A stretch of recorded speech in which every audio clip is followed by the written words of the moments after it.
Hello and welcome everyone. I'm Claire McEwen and I work at the Department of Families, Fairness and Housing, and until recently I worked at Family Safety Victoria. I'd like to begin our time together by acknowledging the traditional owners of the lands on which everyone is joining from today. I am a guest on Bunurong country and I pay my respects to their elders past and present, and I extend that respect to any Aboriginal people who are joining us today. We also keep at the forefront of our minds all those who are still experiencing family violence and for whom many of us undertake our work today. It's great to have you all here today at this session. You'll hear from a variety of recruitment experts who will share their practical tips, strategies and insights about attracting and recruiting workers into your organisations. We'll also share with you some insights, motivations and barriers currently being experienced by potential job seekers, many of whom are looking for a job in the family violence and sexual assault sector right now. A big thank you to you all for the questions that you submitted when you were registering for this event.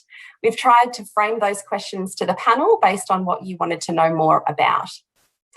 After the session, you will be asked to complete a short evaluation, which will provide you an opportunity to suggest other topics that might be of interest to you if we were to run more of these sessions again in the future.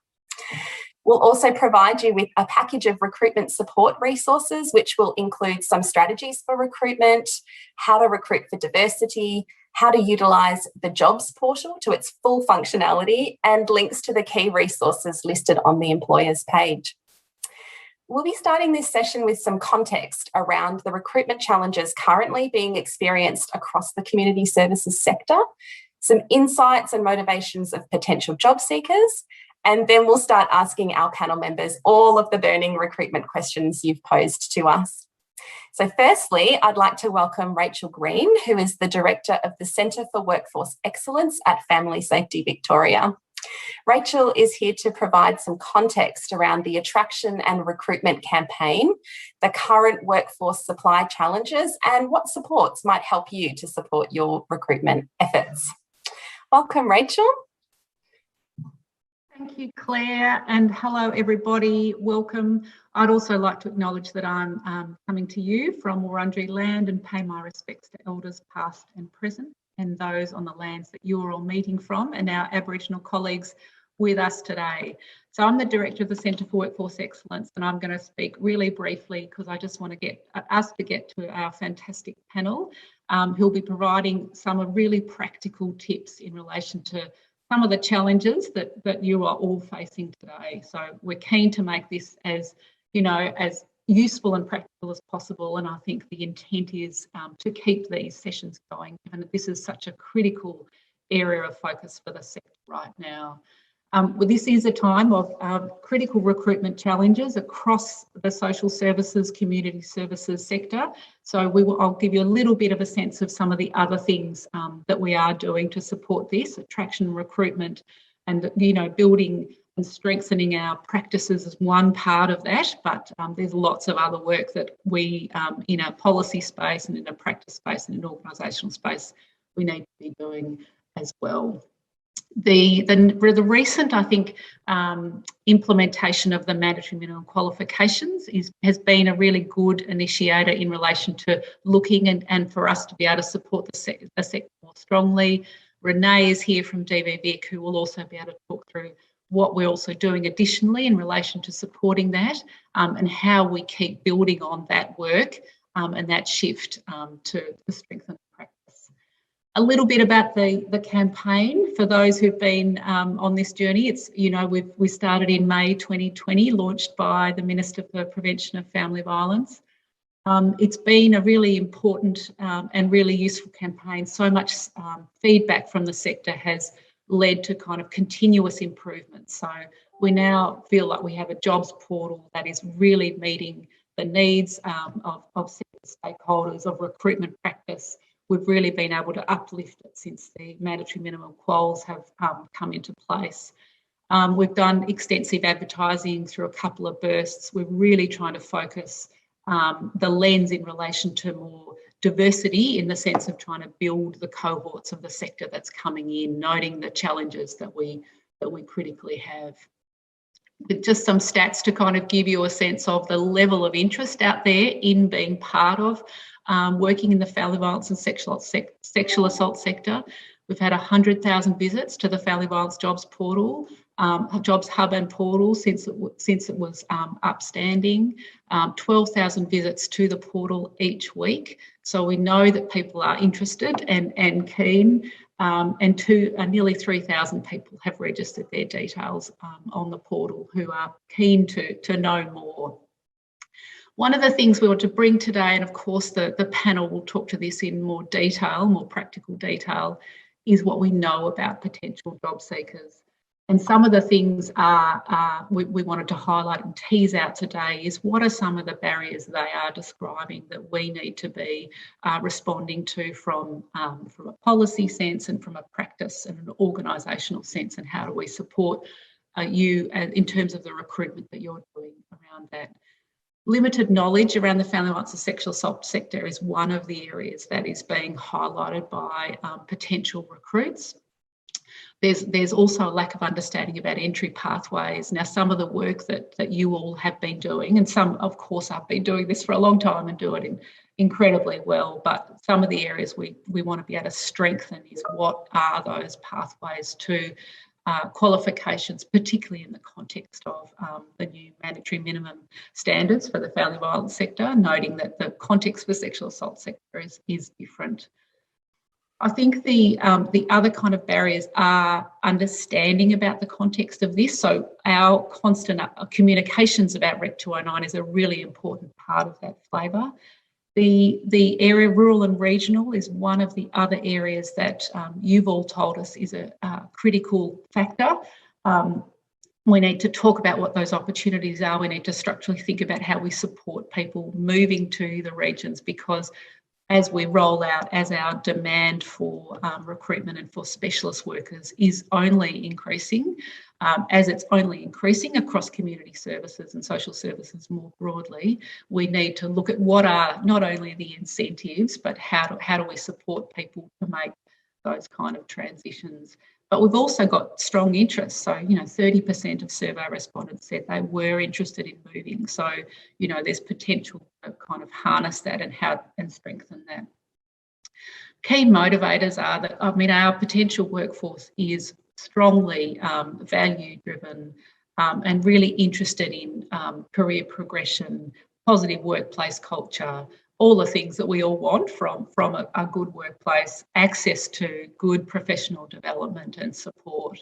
And one of the things we wanted to talk about that is less of a focus today, but we are looking at those other potential wraparound supports that we need to put in place for new recruits to the specialist sector. What is the supervision, the best practice supervision that we can offer, the mentoring, the peer support, the access to education and training, professional development.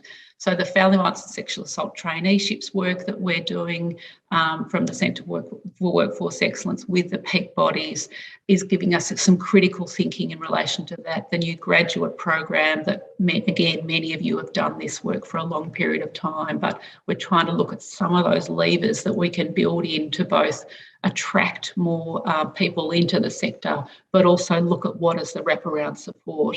And one of the critical challenges we have that you all know is we don't have a ready pool of specialist workers who can come in and operate at a senior case management level. We need to think about what are those more entry level, what are those case support roles, and that puts an onus on organisations in relation to be able to look across. And in the space of critical demand, these are really critical challenges that we know you are all facing. So I think the insights are really promising in relation to such a high level of interest. We're keen to get to some of the discussion today, to tease some of these things out, answer as many of the questions that you've sent in as possible. Before I go, I've been urged to encourage you all to access the employer resource page. It contains a lot of information and advice. I'm sure you are all accessing it, but as always, your continuous feedback and how we can improve resources our end is such a critical part of this process. Thank you again for your attending, for all of your interest and continuous feedback on how we can continue to support you in relation to addressing, uplifting your your organisations, but also think about what we can do better. I'll hand back to you, Claire. Great. Thanks so much, Rachel. That was really great to hear. And thank you for that great overview of the campaign and the broader context on the workforce supply challenges that we know the sector is experiencing. If any of you do have questions around anything that Rachel's discussed or shared, you're very welcome to contact the Centre for Workforce Excellence, and we'll put up the contact details at the end of the session. We'll also include a list of all of the key websites and resources for you to access after the event. So I'd like to introduce our panel now. We're very lucky to have 6 panel members here with us today to share their insights. Unfortunately, our 7th panel member, Victor Sojo from the University of Melbourne, couldn't join us today due to unforeseen circumstances. But I'll start with Renae Leverenz, who is the Sector Development Advisor at DVVIC. Renae's here today to talk about the operationalisation of Recommendation 209, mandatory minimum qualifications for the specialist family violence workers. That's a mouthful. And how organisations can use the policy to support their recruitment to attract and recruit new workers into the sector. She'll talk in more detail about how equivalencies can be mapped and perhaps more importantly, provide advice on recruitment through the variety of employment pathways, including cultural knowledge, lived experience and professional experience. A very warm welcome to you, Renae. Next, we have Anna Skeels, who is an executive recruitment consultant at NGO Recruitment. Anna has more than 20 years international recruitment experience, and she'll share her extensive experience with you today and provide practical tips and advice as well. She'll also provide an overview of recruitment trends that will help provide some context to the recruitment challenges being experienced across many sectors, including community services. And a warm welcome to you, Anna. Thanks for joining us. Next, we have Matthew Quinn, who is the recruitment lead for Anglicare Victoria, having undertaken an enormous amount of recruitment over the past year, hi Matt, made even more challenging during COVID. So Matthew is an experienced senior recruitment professional and manager with over a decade experience specifically in the health and social care industry. Matt will provide advice on strategies to increase engagement, speed up time to fill vacancies and reduce organisational reliance on unhired and external staff. Welcome, Matt. Our next panel member is Angela Phillips, who is the Program Coordinator for Health Professional Recruitment from Rural Workforce Agency Victoria, RWAV. Hi, Angela. And it's the non-for-profit government-funded organisation improving healthcare for rural, regional and Aboriginal communities in Victoria. Angela has 30 years recruitment industry experience, including supporting the recruitment and retention of health professionals within rural and regional Victoria. Welcome, Angela. Thanks for coming along. I'm sure your insights will be really useful for our regional colleagues joining us here today. Okay, our next panel member is Roman Ruzbacky, and he is a highly experienced diversity and inclusion practitioner and leader, and is also the president of the Equal Employment Opportunity Network. Roman has extensive experience in designing and implementing diversity and inclusion strategies across a range of sectors, including family violence. Welcome and thanks for joining us today, Roman. Our final panel member is Paula Mason. Welcome, Paula. Paula is an Aboriginal practitioner who has spent over a decade working with the Aboriginal community in the child protection sector. Paula's current role with the Family Violence Initiatives team at VACCA oversees family violence reform implementation, as well as projects which enhance the current suite of family violence services delivered by VACCA. Paula will focus on good practice in the recruitment of Aboriginal workers. Thank you so much for coming along today, Paula. So that rounds up our panel introductions this morning. We know that many of you took the opportunity to submit a question for our panel members when you registered to attend this event, and we have received lots of great questions, and we really look forward to hearing from our panel and hearing them answer those questions for you. Some were quite similar, so we've themed those together where possible. If the panel doesn't get around to answering your question or another burning question pops up, please feel free to contact the Centre for Workforce Excellence, which will provide the details. We'll provide those details at the end of the session. Okay, back to our panel members now. To provide some further context around current recruitment trends across the not-for-profit sector, I wanted to direct the first question to Anna from NGO Recruitment. So Anna, what trends are you seeing now, and what can our sector colleagues here today learn from these trends to inform their future workforce recruitment planning? Thanks very much. And thanks so much for inviting me along today. It's a real privilege to be able to share some of my experiences. In terms of this first question, I thought I'd frame it in my insights around some information that we've gathered from SEEK and also Ethical Jobs around the amount of adverts currently placed on those sites. So earlier in March, we were informed that SEEK had their highest number of ads posted in their 23-year history.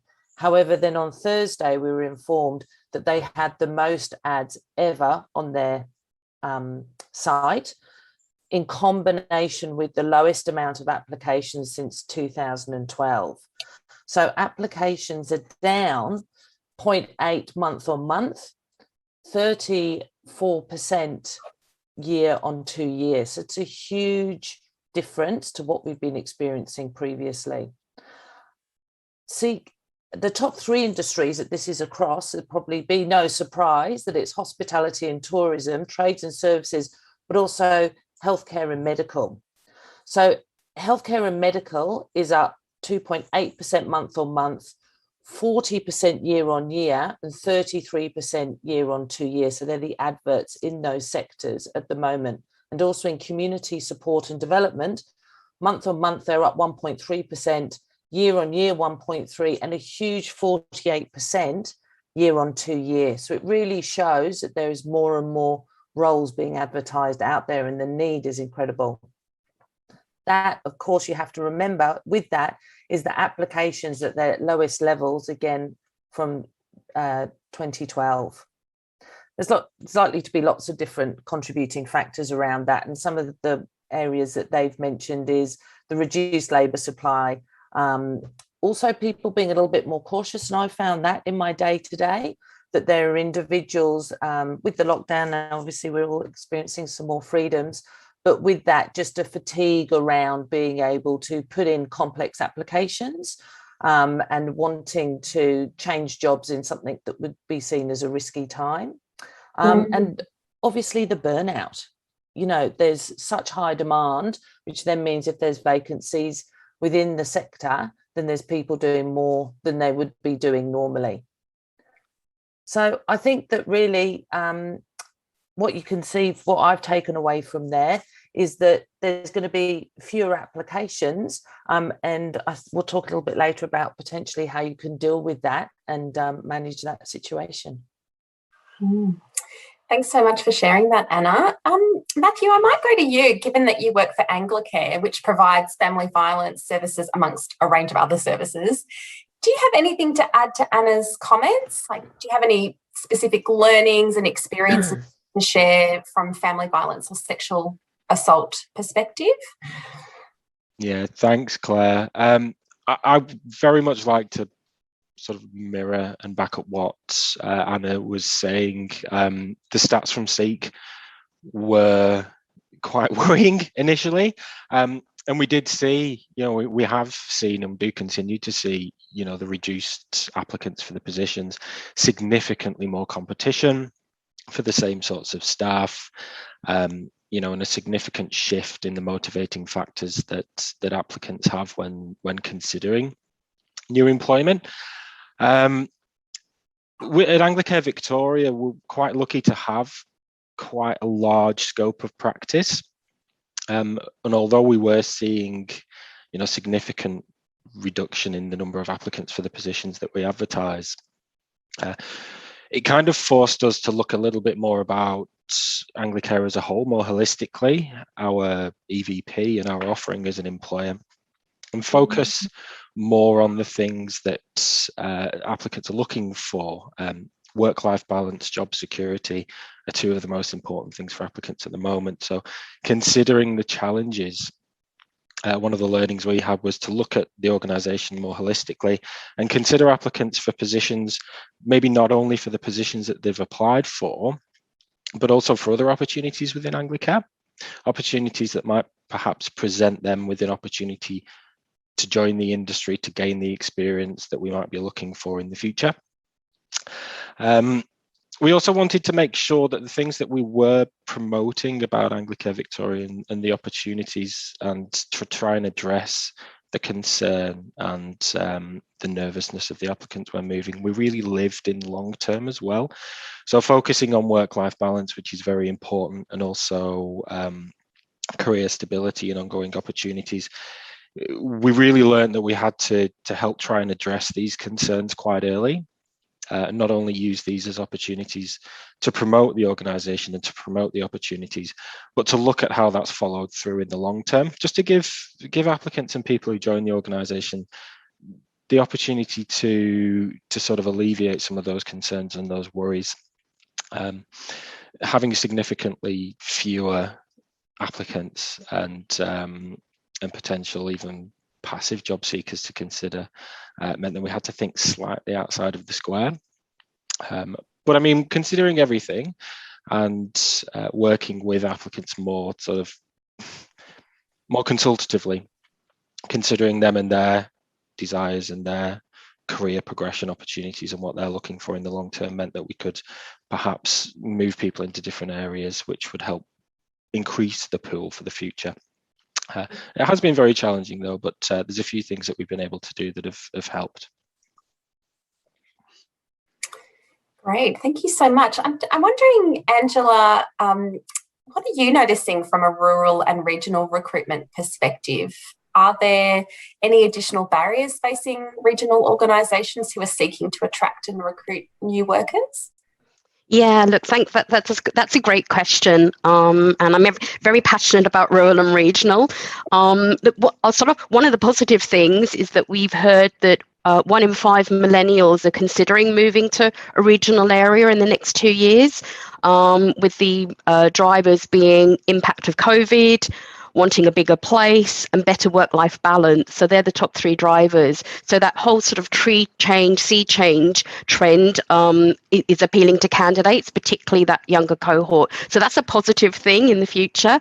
However, with that comes the increase in demand. We have seen a huge increase in demand, particularly in the health, workforce and social services sector in rural and regional. I think that has grown actually larger than the metro. So you've got a much bigger demand coming in. I think some of the key barriers for rural and regional is that we've really got to change the narrative around working rural. Unfortunately, it's quite often seen from candidates that it's the metro's poor cousin. It's a second choice to do that. It's going to impact your career. You're going to be isolated. You're not going to have connections. So they're the key things that we need to change that messaging around. In fact, it's the opposite. Candidates who have experience working rurally and regionally have reported that actually it strengthens their career. The work is often more varied, because sometimes the lack of the support services that they might have in a metro situation means that their skills become much more rounded and in depth. So that's really something that organisations need to sort of perhaps focus on when you're looking at your job adverts and employing people. One of the other barriers, though, can also be lack of housing. It used to again be that one of the drivers is that housing affordability in rural and regional compared to metro, but that is changing, and we're finding that that is becoming a bit of an issue. Rents are increasing, but also being able to try and find accommodation. So again, as an employer, that's something that I urge you to think about. Get your real estate contacts in your towns. What can you help with regards to candidates that are moving, if they're moving with their families. That's a really big important thing, is consider the families and partners of the people that are going to be moving, because it's not just about supporting your employee, but their family as well, and you're more likely to succeed and keep them as well, because let's face it, it's all about getting people there, but you want to retain them as well. So, if you can provide a structured orientation and support package for the family, help introduce them to the community, access to services, schools for their kids, that sort of thing, anything like that that you can work on will help attract candidates into rural and regional. The other thing to consider is the finance side. We have tend to found in the past that salaries are not the same across metro and rural and regional. And that's really, really important that you look at increasing rural wages across the board. And if you can't increase the base salaries, look at your benefits and things that you can offer candidates to make it an attractive offer. It should never be a second best. If anything, because of the type of work that people are having to do in rural and regional, the wages should be absolutely up there with their metro cohorts, not less. So that's certainly something to consider as well. One last thing that I'll mention is professional and social isolation. That can be a barrier for candidates applying for roles in rural and regional. So again, that's something that you need to enhance, about having buddy systems, buddy programs, so they're welcomed into the community.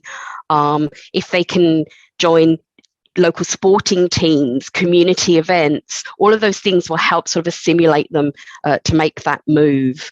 So they're just some of the things that we're finding with, again, rural and regional. So huge demand, but hopefully there are more people that want to move there. Thank you.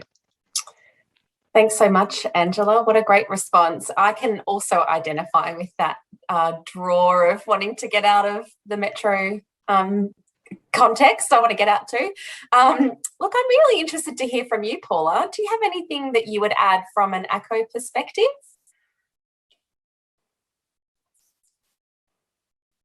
Yeah, sure. Look, I guess I want to pick up on a couple of points, and I want to sort of remain a bit of an optimist here.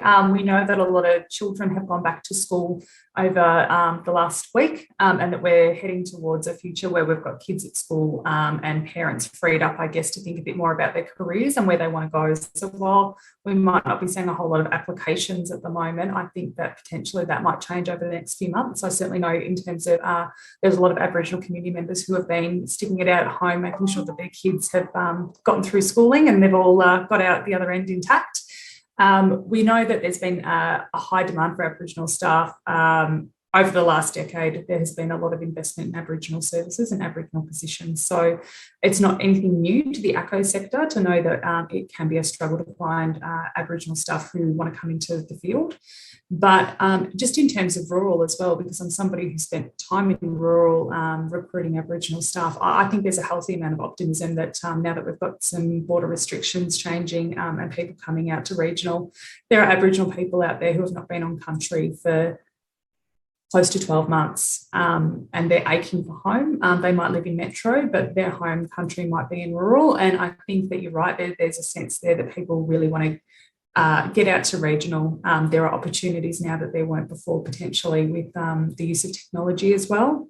And we also know, I guess, that the best sort of recruitment you can do is through your networks and conversations. And as people return to offices and have a bit more ability to have those, water cooler conversations with one another and reach out, that I guess we're all going to be a lot more connected in the way that we used to be. Wonderful. Thanks so much for that insight, Paula.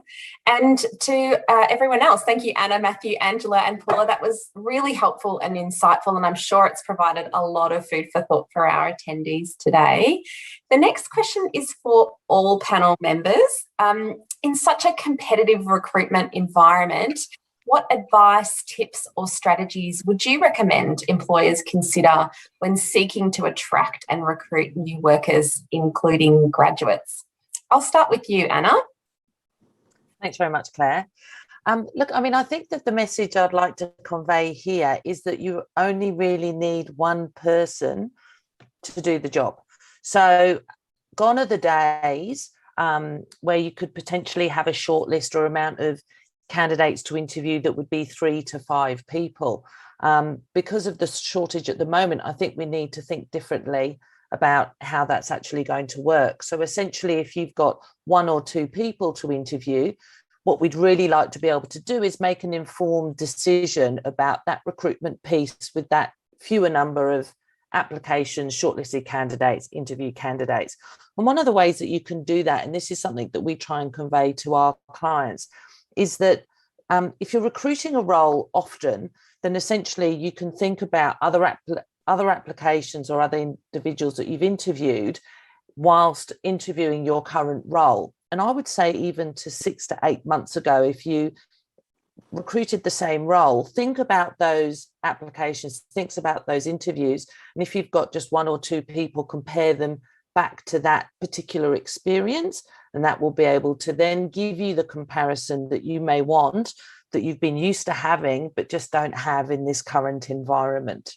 One thing as well, and echoing what Matt was saying previously, is that candidates are looking for benefits over and above working conditions that were previously, such as career progression, team and management support, and structured supervision. So be very vocal about your benefits when you do your recruitment, both in your advertising and also in your interviews. One organisation that I work closely with, and the founder there, Con, at the Asylum Seekers Resource Centre, does this really well. And he has experienced markets where there's been a lack of talent previously, or it's just there's thinning availability.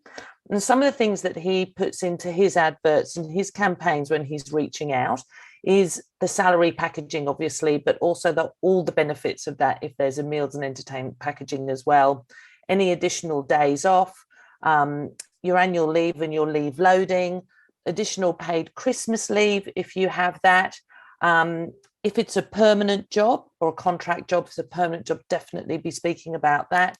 Talk about ongoing funding for particular programs, or whether you've got 2 or 3 or 5 years funding, talk about that. Because again, as Matt was saying, candidates are really looking for risk adverse options where they can have some stability.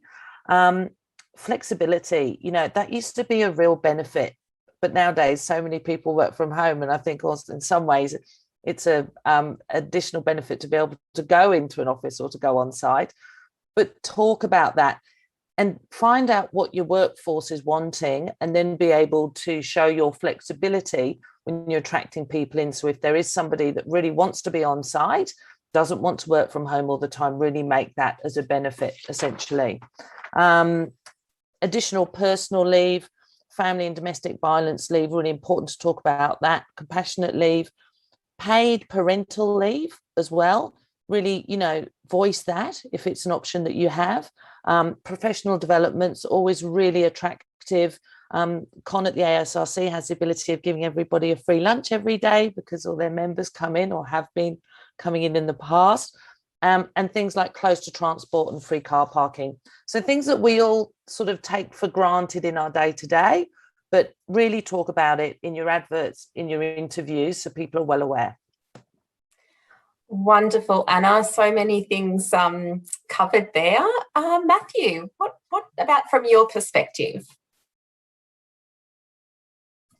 That was close. Almost left myself on mute. I thought I'd avoid those cliches today, but yeah, sorry, thank you. Again, with what Claire mentioned, I think in terms of attraction, clear advertising, focusing on the benefits and the information, detailed in the positions, and aligning your EVP and offering as an employer, and keeping that consistent through all stages of the recruitment process, and aligning that with what people are looking for effectively out in the market.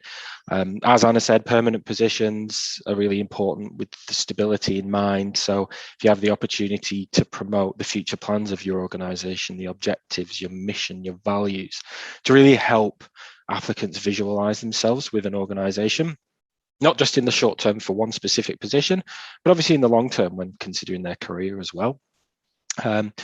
One thing we found quite useful was employee-generated content and promotion to really help demonstrate, promote the values and the culture of the organisation. There's so many things that make a place great to work that are really kind of often quite anecdotal and difficult to explain in an advert. So the more opportunity you have to share success stories, to have members of the team promote the organisation, really helps add additional context for those who are learning about an organisation. And on that note, opportunities and resources for job seekers to learn about your organisation, the programme, in their own time is great. A lot of the family violence positions that we've been recruiting to are often new programmes in areas. So there's a lot of education that needs to happen to help potential applicants learn about what they're getting themselves into, what the position is, what the role is, what the program is, especially with complex programs like the Orange Door and integrated teams. I think the opportunity to have a resource where potential applicants can learn about that in advance and really help develop that interest and enthusiasm for the opportunity really helps. On the attraction side as well, and I mentioned earlier, is removing barriers for potential applicants. So simplified application processes and multiple opportunities for potential applicants and candidates to engage with an organisation and to reach out and for us to start that conversation. They're always positive in attracting people. In terms of the sort of recruiting side of things, we always need to be sure to kind of promote and maintain a positive experience, positive applicant experience. We did that by including initial informal telephone screening conversations with all of our applicants to try and again further build that enthusiasm for a position, remove barriers, address concerns, discuss the nature of the role early so that we're not getting too far through the process, and then identifying potential barriers later on. We also always recommended ongoing and consistent shortlisting, and it's exactly right. You know, we advertise for a long period of time, and I think gone are the days where you can advertise for a month, shortlist 5 applicants, and then interview 5 applicants. I think what you've got to bear in mind is if you have an application for a position on day 1 and that applicant is right for the role, everything aligns, then there's no reason why you can't move quickly on that application and secure a member of staff that's going to be great for your organisation in the long term, especially considering that if we were to get other suitable applicants further through the process, there's likely to be other opportunities within the organisation that we can consider them for. We've also been utilising all of the tools that we've got available for us. The Family Violence Job Portal has been great, really, really good, a really relevant and specific place to put positions in front of those who are specifically looking for that sort of work, and using other proactive search tools such as Seek Talent Search, the VACCA function on the Family Violence Jobs Portal. And as Paula mentioned as well, considering previous applicants and using the networks, having your staff on site and on the floor, promoting this opportunity to their networks, to their colleagues, is a great opportunity. And you'll often find the most successful and the simplest and some of the most effective recruitment campaigns or new starters are those who have been referred by current staff. And we also kind of ran a process, assessment process, I mean, specifically with graduates and new additions to the workforce, that focused and aligned a little bit more with the core responsibilities of the roles to identify those who can do the position, rather than looking at those who have previous experience doing that position, if that makes sense. It's a lot easier to focus on those who can do the role and to kind of assess those who would be a good addition and we may need to provide some learning to in the short term. But if you look for that previous demonstrated experience from the past before, especially when you look at orange door positions, if you're looking for someone who's worked in an orange door in a specific location and you're implementing an orange door, you're simply not going to find it. So if you can focus a little bit more on those who have the potential to do the role or could do the role, rather than those who have done the role in the past before, you might also be surprised at the ability of some of the people who apply. But, you know, with all of those things, it's helped. It is very competitive, but we should get there. Wonderful. Thanks so much for that, Matthew. I particularly love the idea of having your employees share their stories and experiences as a way of drawing others in.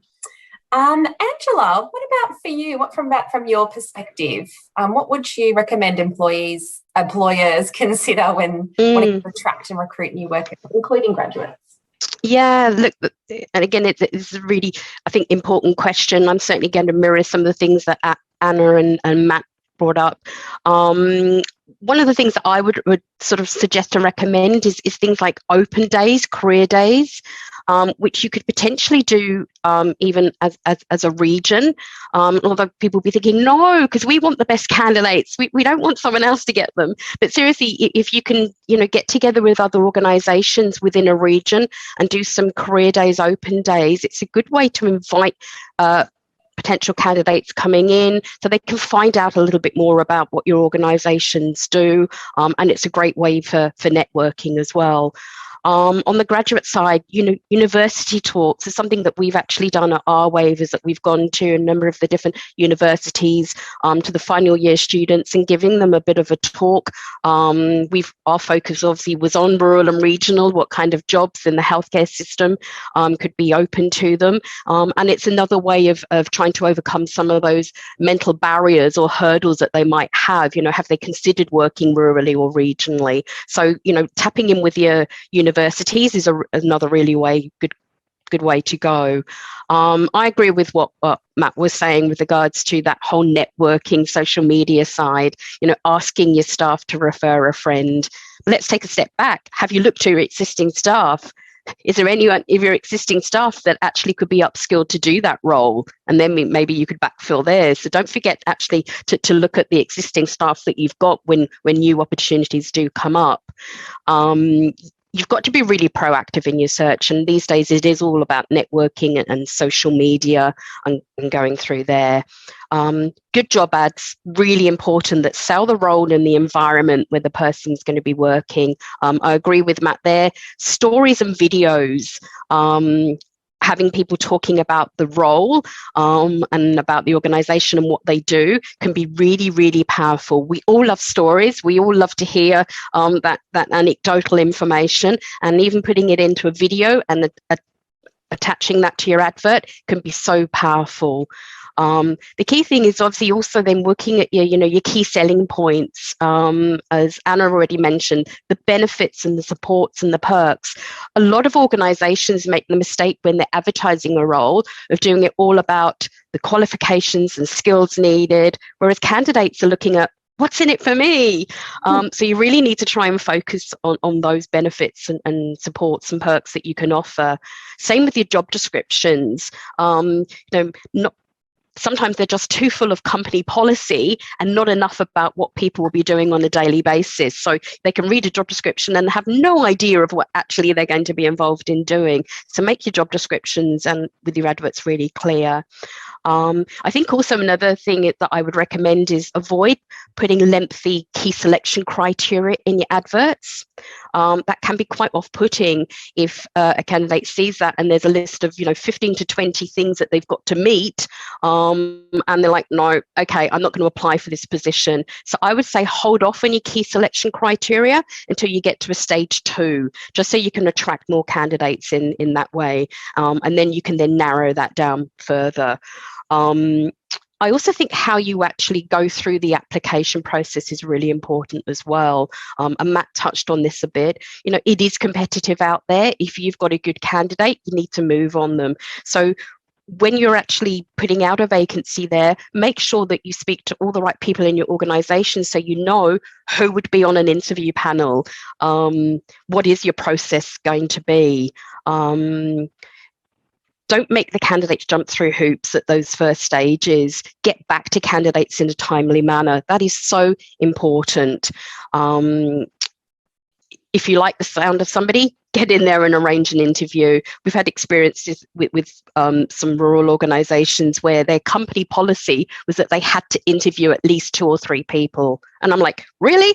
Are you serious? We have found a really great candidate. And you know what happened by the time they got their 2 and 3? That first candidate who would have been perfect for them had got snapped up by a competitor. So again, reiterating what Matt said, if you've got the right person there, talk to them, interview them. You can already use your own staff in terms of benchmarking. So don't wait for a whole list, to try and get the best pick out there. Make sure that if you are interviewing people or you're going through applications and they're not suitable, please send them a rejection letter or an email. One of the biggest feedbacks that we hear from candidates is that they didn't hear anything. You can imagine that you're taking the time to put in an advert, to respond to an advert to an organisation, and they don't even get back to you. Even if another role comes up with that company, you know what, you're going to avoid them. So it is really important that you look at that candidate care, even if they're not right for you. They could be a good candidate and you might want to keep them in a candidate pool for another role. But if you haven't got back to them or they haven't had a good experience through the whole interview process, then trust me, you've lost that candidate. The other thing is thinking about the timing of when you get an application and the time that you then interview them, time going to offer. We know particularly in this industry, there's a lot of checks and things have to be done and documents collected before you can get to that offer stage. But make sure you inform your candidates right at the start what the process is going to be to avoid that confusion. That way that they'll get a really good experience with you. And it's all about your organisation's good name. Candidates do talk. So you want to make sure that they enjoy that process as well. So I think they're just some of the tips that I would recommend. Thank you. Wonderful, thanks, Angela. I love that shift of perspective to the employee at the heart of the process. It's wonderful. What about from you, Roman? What about from your perspective? Have you got any thoughts or insights for our guests? Yeah, thanks, Claire. Roman here. And I first wanted to thank the organisers for inviting me to the session and acknowledge the traditional custodians on the lands in which I'm coming today from the Wurundjeri, lands of the Wurundjeri people, and pay respects to elders past and present, and also acknowledge any Aboriginal or Torres Strait Islander people in this session today as well. So I had 3 points, and it's great to actually reinforce or layer some of the excellent commentary that we've already heard and the tips. So my experience is mainly in the non-for-profit sector, the Victorian public sector for the last 5 years, and the university sector. And I had 3 points that really came to mind in terms of being such a competitive environment and how to attract new workers. One would be to really look at building relationships with your community. I did some work for Court Services Victoria, and it's really interesting that a 10-minute Google search actually led me to quite a few women in law networks. For example, the Muslim Women's Law Network, the African Women's Law Network, the Diverse Careers Women's Network, the Asian Women's Law Network, and the Tawiri Women's Law Network. And so sometimes building those relationships, people won't come directly to you if they don't know much about you. So the idea is if you can get into some of those spaces, that the relationships you build with your communities may actually then be your future candidates or be your future employees as well. And really looking at areas where you might see gaps. So you look at participation rates of people with disability in Australian workforces is 53%. And you look at some of the university sectors, like Deakin University has around 1,500 people registered with the Disability Resource Centre. And part of that is to look at accessing those pools of talent as well.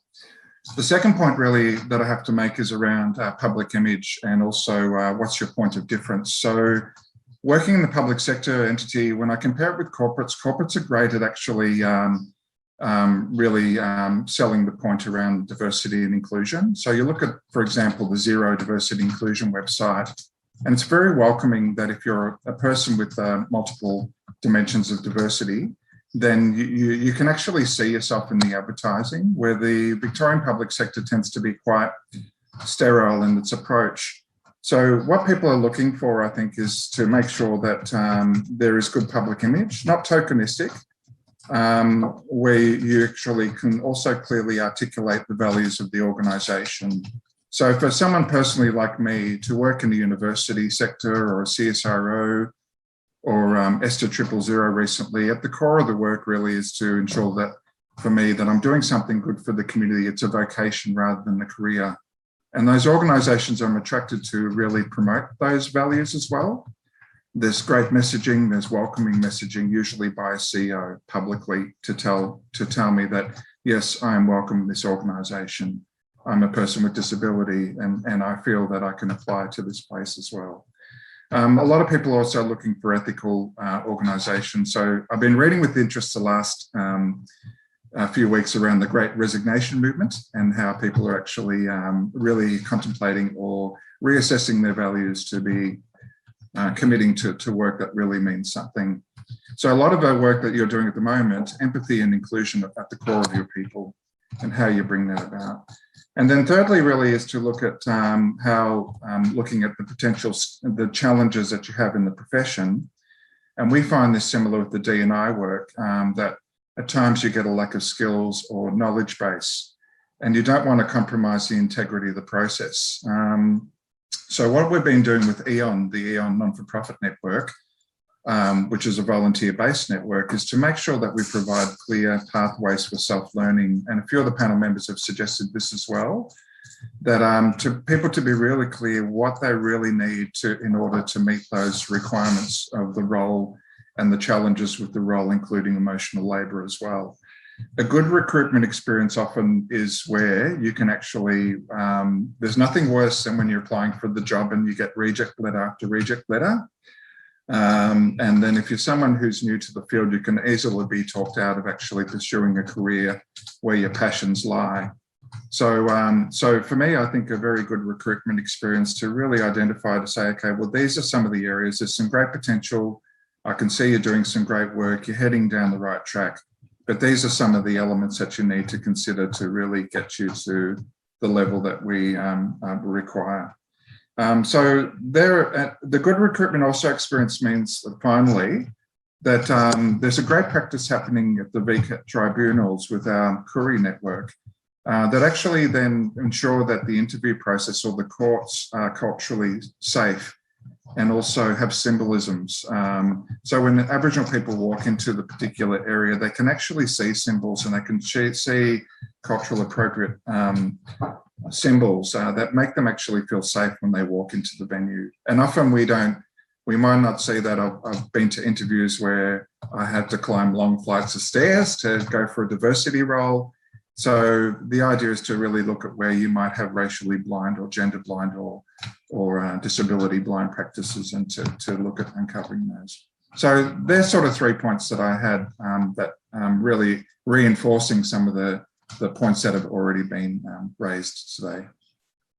Thanks. Speaker Roman, thanks so much for sharing that. That brings another perspective to the discussion. Paula, would you have anything to share or to add from your perspective? Certainly. Look, I think that there's a couple of points in here specifically for recruiting Aboriginal staff. What I would say is that there are many Aboriginal community members out there who are and have been advocating for change in family violence policy and reform for many, many years. A number of these people haven't been working as professionals in the sector.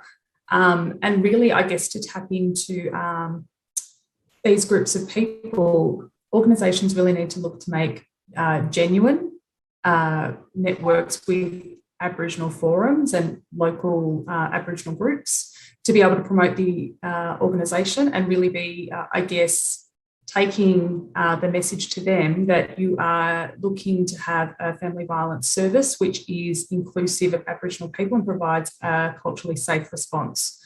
I think that is absolutely the best way to be attracting Aboriginal staff into an organisation. And really, I mean, that goes hand in hand with wanting to work with Aboriginal community who are accessing these services as well. In terms of the attraction factor with Aboriginal staff, I would say key selection criteria is king. And I would ask that, like, having the opportunity to speak about what they bring to the table rather than what you want from them allows Aboriginal staff to talk about their lived experience, their cultural expertise, and what they can bring to the table that might not necessarily fit within the box of qualifications and so many years experience. I guess it offers them an opportunity to talk themselves up. And really, the career days and workshops, even particularly around positions themselves, I love that idea, and I've certainly taken that on board before to talk directly to people about the application itself, the key selection criteria, and I guess demystifying some of the language that we're using in job applications. We're in the family violence sector, we use a lot of jargon, and really, I guess we can kind of pare that back to make sure that we're talking in real terms to people who probably have a very innate knowledge of what family violence is and what they would like to do to make a difference in their community. Wonderful. Thanks, Paula. And thank you to everyone for that conversation. Some really valuable, deep insights, ideas and tips there. I'm going to shift a little now and reach out to our guest, Renae. We've had a number of questions raised by attendees here today about the impact of the mandatory minimum qualification on recruitment in the family violence sector. Renae, what advice do you have for organisations who are concerned that Recommendation 209 is a barrier to recruiting people into the sector, particularly those who don't have a social work qualification? How do organisations message that when they're advertising vacancies? Great questions. Thanks, Claire, and good morning, everyone. I'll also begin by acknowledging the traditional owners from the land which I'm streaming to you today, which is the Wurundjeri people. I'd like to pay my respects, sorry, I'm very tongue-tied this morning, pay my respects to elders past, present and emerging, and any those present here today, and acknowledge the sovereignty of land ceded.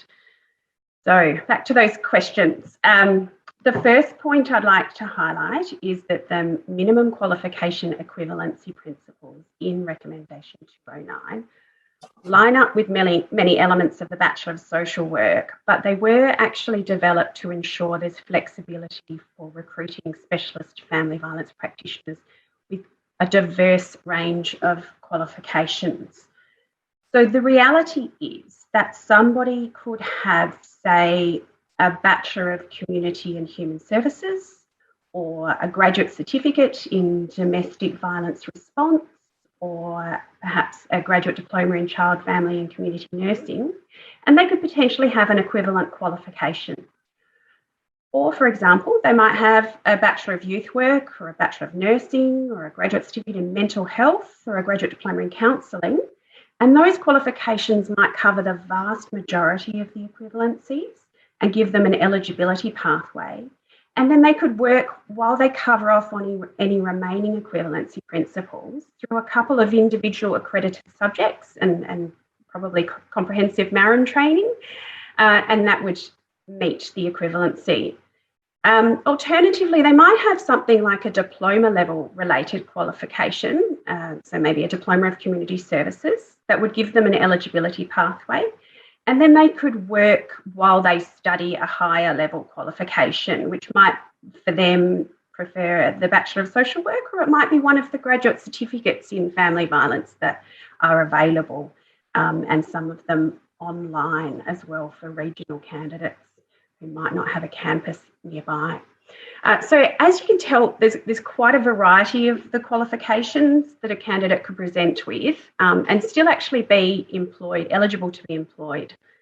So when you're referring to qualifications in job advertisements, you should make it very clear to candidates without a Bachelor of Social Work that they may still meet the minimum qualifications equivalency based on other qualifications and shouldn't be discouraged from applying.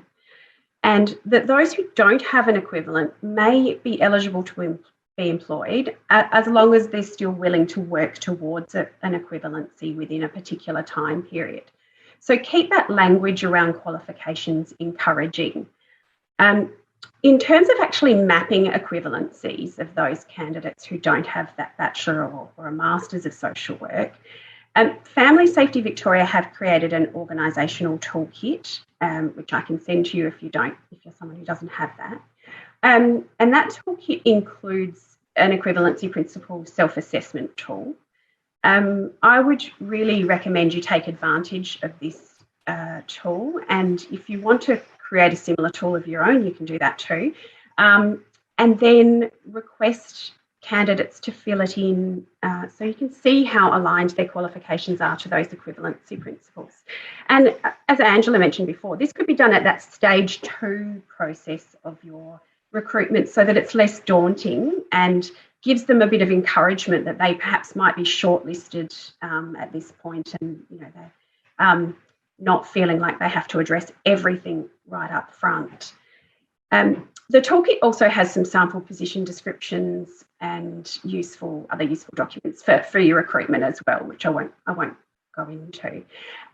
The other very important point I would like to make is that even without a related or an equivalent qualification, there are pathways open to accept candidates as long as they're willing to study an appropriate qualification while they work. So the first of these pathways is candidates who have at least 5 years of relevant professional experience. So if a candidate applies to your organisation with experience that you think is relevant, it's useful, it's appropriate to the role that you're trying to fill, and they've accumulated that experience over 5 or more years across their career, then under the policy, they are eligible to be employed, and they would have 5 years to study and gain an appropriate qualification. And these candidates can obviously bring some amazing transferable skills, as I think Matt was saying. So they are definitely a pool of candidates worth considering. The other pathways are for candidates who've got cultural knowledge and experience, or they've got lived experience, who've experienced barriers to education. And these candidates, as I'm sure you know, they can bring a depth of expertise about how to create a more inclusive system and insight into how to better respond to the diverse needs and experiences of your clients, and based on their own experiences of family violence or culture or disability or youth or other aspects of their lives. So it's really important that they feel encouraged to apply. As Roman mentioned, make sure your advertisements are welcoming to these candidates. As Paula mentioned, ask those candidates what lived experience or cultural experience they might offer. And if they do come through this pathway, that you will support them and lead them through. They've got 10 years to work towards an equivalent qualification, which is quite a long time if they're looking at something like a graduate certificate. And it's going to depend on their needs and background and what they're interested in. My final comment, I guess, in aligning with recommendation 209 would be just make sure you use that inclusive, encouraging language in your advertisements. I know it's a big policy and it's really complicated, but try not to make it off-putting without also being misleading. Try to be very inclusive.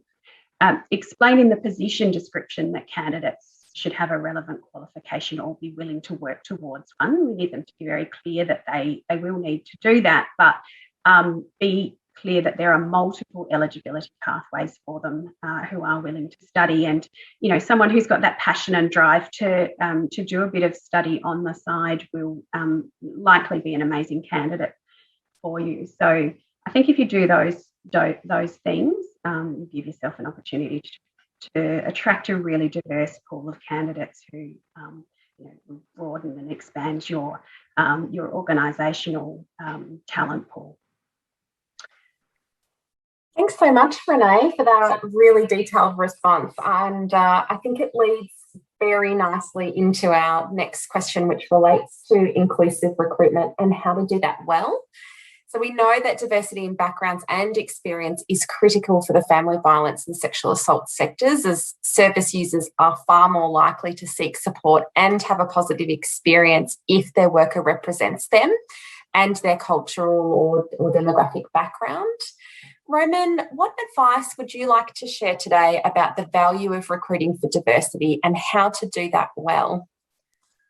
Yeah, thanks for that. And there's been a lot of talk around this concept around recruiting for diversity. And as I was hearing our previous panelist, I was just thinking in terms of some of the recruitment processes, wouldn't it be great to have, for example, the Victorian Aboriginal Affairs Framework self-determination principles that are embedded in your recruitment process so that it actually really connects with the community, how to disrupt those recruitment processes that are often put together by HR departments that can look quite homogenous. So the issue that I grapple with at times is that when we start to talk around recruiting diversity, when you've thrown everything in the kitchen sink in the employment area and you're still not getting the candidates that you want, sometimes organisations and peak agencies like WGEA will look at targets and quotas, and there is a place for them. I know with some universities, for example, they look at women-only positions when there's a shortage and the skill set is there. But what ends up happening at times is that where it's fraught with issues is that then people might not feel comfortable that they've received the job because of their diversity attribute. And I've come across that in one particular area where there was one person of colour in a whole call centre, and then they were told that, oh, you've only got this job because you're a person of colour, and that undermined their whole decision-making process for the next year. So Budi Siddharto once said at a panel discussion, I remember this, we're looking to be a diverse organisation rather than to create one. And we did this with the EON Network, which is a non-for-profit for 11 people. Around 5 years ago, we looked at our committee and we thought, okay, well, this is not really reflective of the community. We're all looking quite the same. And our audience, we found, were quite similar as well. So what we actively did is that we started to really focus on areas around racial equity, accessibility, to really increase our knowledge and raise our visibility of actually understanding this space much better as well. So we're really building our cultural competency and some of our blindness as well. So that then sort of really let us focus on the employee value proposition, where we were able to then clearly articulate and also demonstrate. In these rooms or in interview panels, it's really difficult to know whether it's a safe room. Virtually has been a real challenge. You don't know what people are really thinking and feeling. So building that, that safety and cultural and psychological safety, especially in these spaces, takes a while and takes the effort. So over that time, what we've found is that with venturing into that particular space 5 years down the track, people are coming to us and saying, we'd like to actually work with you. A degree of personalisation also helps because our audience and our client pool have become really richly diverse. Our rooms look very different now. Personalisation means encouraging people to say, look, we see you doing some great work here. I've seen you on LinkedIn. I've seen some of the volunteer organisations that you're in. We think that you're going to be a great candidate for our organisation. Would you like to apply? And that often, I've seen that work in the university sector as well, where that really significantly changes things. And then the second point that I'd like to work on is a personal story, and I won't be too long on this. When I was at Deakin University, our administrator, I met him years ago, and sometimes you need, on the other hand, around recruiting for diversity, a bit of a circuit breaker to say, okay, well, let's actually do something local, personal and immediate. So I had some room in my budget to say, okay, well, I want to employ a casual. So I went to them at the time, the Mental Illness Fellowship, and Adrian, a candidate, it was supposed to be a 12-week placement. I made sure it was an informal interview. It was casual. I made sure that it was at a good time where Adrian could really sort of calibrate for the day. I've never asked for Adrian's disability, and I noticed in the application there were a lot of employment gaps. And this often then the bias can creep in to say, well, why is there a 2-year break here? Why is there a 1-year break here? But at the moment I thought, okay, well, I'm hiring for attitude and I can see the potential of this particular candidate. So I actually offered a wage much better than the government subsidised wage because I knew this person had to pay the bills as well as keep an eye on the disability pension as well. And then what I did over time was test and build, and able to get my colleague to look at having self-autonomy and self-direction in the work. And 4.5 years later, this 12-week placement, he was able to lead critical areas of work in LGBTIQ inclusion, accessibility, and mental health. So that's kind of a success story where you can actually really make things work, and probably the best worker I've ever had, loyal, productive, and incredible depth, which I still work with him to this day. So hopefully that might sort of, be encouragement to say, well, yes, look at really creating an inclusive workplace and an equitable workplace where people are coming to attract, rather than just saying, oh, hang on, we've got a gap here. I've got to get a person of colour here. I need a person with disability. Try and meet something halfway if you can. Anyway, thanks, Claire. Thanks so much, Roman. I really appreciate that that answer. And look, it'd be good to hear, we're getting close to the end of our time together, but it would be great to hear from you, Paula, just on any further advice for organisations who are seeking to attract and recruit Aboriginal workers, and how can they ensure that their recruitment practices are culturally safe and appropriate? Certainly. Look, I would probably, just in terms of quotas, and I guess the push that we're including diversities in the workplace is great, but what I would say is that I think that organisations need to demonstrate their genuine commitment to why they want Aboriginal staff in their organisation and what they think that Aboriginal staff will bring to the service delivery for Aboriginal community. That's what potential applicants will want to see. They will want to see, okay, you want an Aboriginal person to step into this mainstream space potentially. What is it that you're seeking to get out of that for Aboriginal community, and are you providing a culturally safe service, and do you have a culturally safe workplace? Some of the things that we've done for VACCA, we are an Aboriginal organisation, but in terms of being able to promote our workplace is tapping into staff, doing clips to talk about what it's like to work at VACCA. And I think that sort of genuine human connection with another Aboriginal person who's enjoying the work and gets a lot out of it as their workplace and in their career will do a lot more to sell a person on applying than potentially just a well-crafted PD. But on PDs, there are small things you can do, like acknowledging the lands of which your office sits, even in the PD itself. Those are just gentle reminders, I guess, that you do include culturally safe practices in your workplace. I would be very concerned if people are kicking off an interview with an Aboriginal staff member, or interviews in general, without acknowledging country. And that would demonstrate to an Aboriginal person coming in that potentially culture isn't really on the forefront of organisational culture. And just in terms of, I guess, we know that Aboriginal staff are in short supply. So working alongside other, looking at whether or not you need an Aboriginal staff in your position, or if you need to be working more closely with Aboriginal community and Aboriginal services to provide the same thing for your service delivery, is a consideration that I encourage people to think about. Wonderful. Thanks so much for that, Paula. That was really excellent, everyone. Thank you so much. And we are drawing towards the end of our panel time together, but I would like to just reflect on quite a few of the questions that were submitted by our audience refer to the level of experience that employers are looking for in new workers. And research undertaken as part of the attraction and recruitment campaign with potential job seekers found that many of those job seekers are unsuccessful at gaining employment in the sector, even if they have relevant qualifications or work experience in other similar sectors. And this is often because their experience is not specifically in family violence or sexual assault sectors. They also graduates report struggling to gain employment without that experience, even if they have a social work qualification.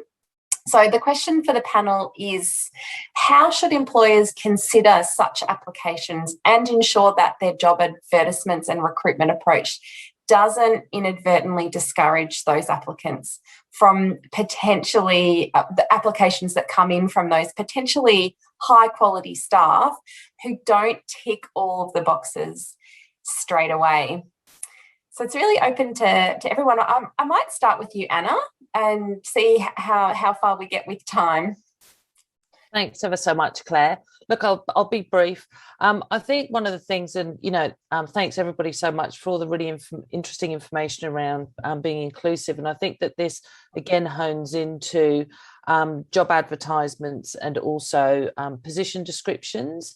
From studies, it has shown that women are often less likely to apply for roles that do have a long list of particular criteria that you need to meet. And I think it's important to really frame that in the best way as your organisation goes out to markets. You're really trying to get the biggest pool of individuals as opposed to narrowing it down. And I think it used to be that you were trying to narrow things down, whereas now we really need to turn that thinking on our heads and really sort of open up the application pool for people and people to feel really comfortable. Again, going back to what Angela was saying, really long, complicated position descriptions and adverts really aren't going to do best in terms of trying to attract people, and really giving people an understanding of actually what you're going to be doing day to day is really important, so people feel very comfortable applying. And then you can have conversations with them, even if it's not relevant for this particular role. As you were saying, Matt, there would be other roles coming up in the future that they could potentially be applicable for. So I think that's really important. One thing as well to consider is through the application process, women often again tend to place greater weight and importance on a fair recruitment and selection process. One thing that we encourage our clients to do, which is quite a nice little tip, is to share your interview questions beforehand with your candidates. So, an interview is not about trying to trip people up. It's really about presenting a stage for individuals to showcase their experience. And the more comfortable people feel, then the more open that they'll feel, and they'll also get a better sense of the values of the organisation in that more conversational, open interview scenario. And that's really important. Obviously, that values base for candidates, but also for employers to make sure that there's a connection there, because that's when you'll get people to come in for the role and you'll be able to really see what they can bring to the organisation and again, stay within the organisation. One other quick tip is also with writing ads and position descriptions, there's quite a few websites that you can use that will test your written bias. And they're essentially gender decoders, so you can put that information into a website and it will actually tell you what you may need to change or how you can reformat it to make it more open and inclusive for all people to be able to apply.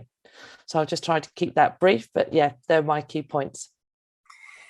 Thanks so much, Anna. And that sounds amazing, that online tool to help with that. And also, I love that sense of conversational interviews where people can feel prepared just to share about themselves and their experiences. What a different reframe around interviews.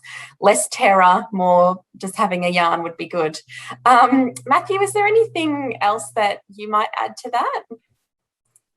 that? Yeah, maybe. Again, myself, I'm a huge fan of the conversational, less formal interview process. I think when you consider some of the equivalency principles and the transferable skills that Renae touched on earlier regarding recommendation 209, a lot of the things aren't necessarily elements or things that applicants would choose to put on a resume. And I think when you look at someone who is recently graduated from a social work degree, there's a lot of assumption, maybe unconscious bias that hiring managers have through no fault of their own. But I think you've got to consider some of the main elements of the position and some of the things that are required: communication skills, engagement skills, understanding of the industry, understanding of cultures, community, the ability to effectively make assessments on risk and engage with people. And these are things that aren't necessarily learnt through study. These are things that are learnt through day-to-day life and through, cultural and personal experience. So I think it's really difficult to assess someone's suitability by looking at a resume. really, really difficult in many cases. I think if you have the opportunity and the ability to be able to have a conversational,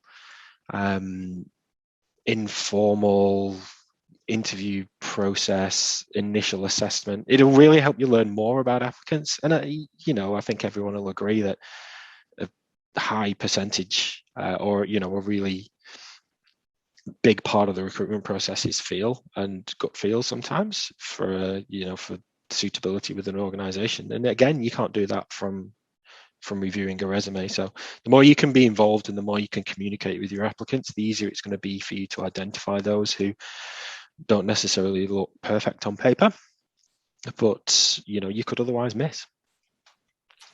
Yeah, I really love that.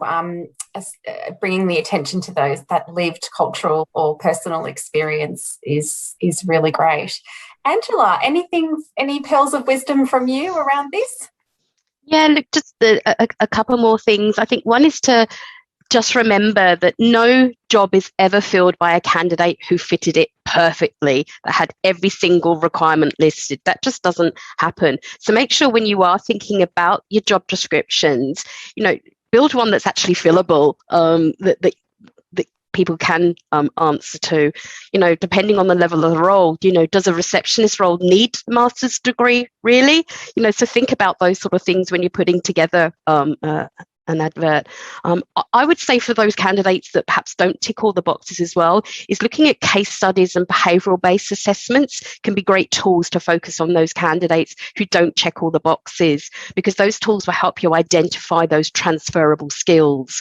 We're going to one of the positive things about COVID that has come out of it potentially for you, for your employers out there, is that you're now going to have a whole cohort of candidates that come from COVID affected industries, and they could have transferable skills to fill more of those administrative or management demand positions. So, looking at the softer skills that candidates have that are transferable, these are the people that you want to start, considering, people that you can relate to your team and to your clients that they'll be working with. So recruiting for people's soft skills, because you can teach them other aspects of the industry if they haven't come from this same industry that you're looking for. Same with considering new graduates who want to get the foot in the door. They can be so valuable because they come with less baggage, and you can mould them to suit your organisation in terms of that. So, that would just be some of the other things that I would sort of add on. Thank you. Wonderful. Thank you so much. Renae, anything from you to add as by way of some final insights, advice around this to our guests? Excellent points from Anna and Matt and Angela so far.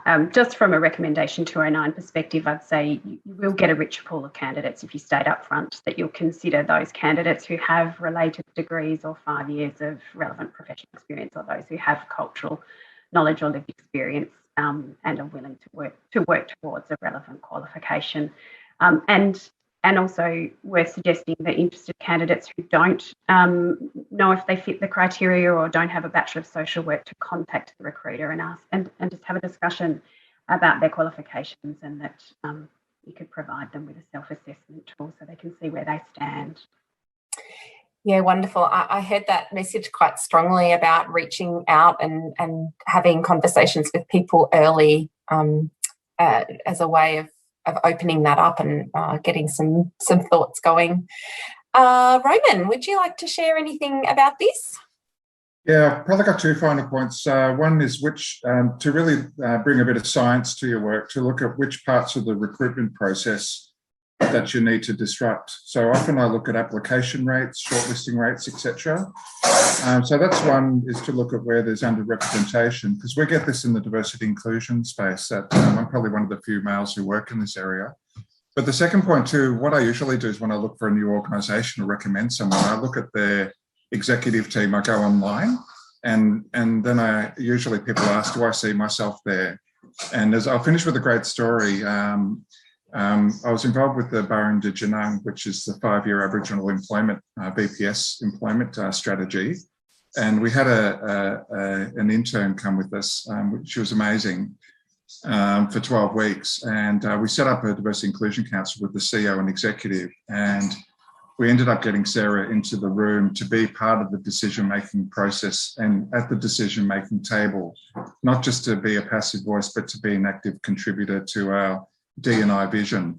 And so I think that's where you need to really look at how the rooms of power, they call it, you know, that if I'm going to apply for an organisation, am I going to actually be there or see myself there as well?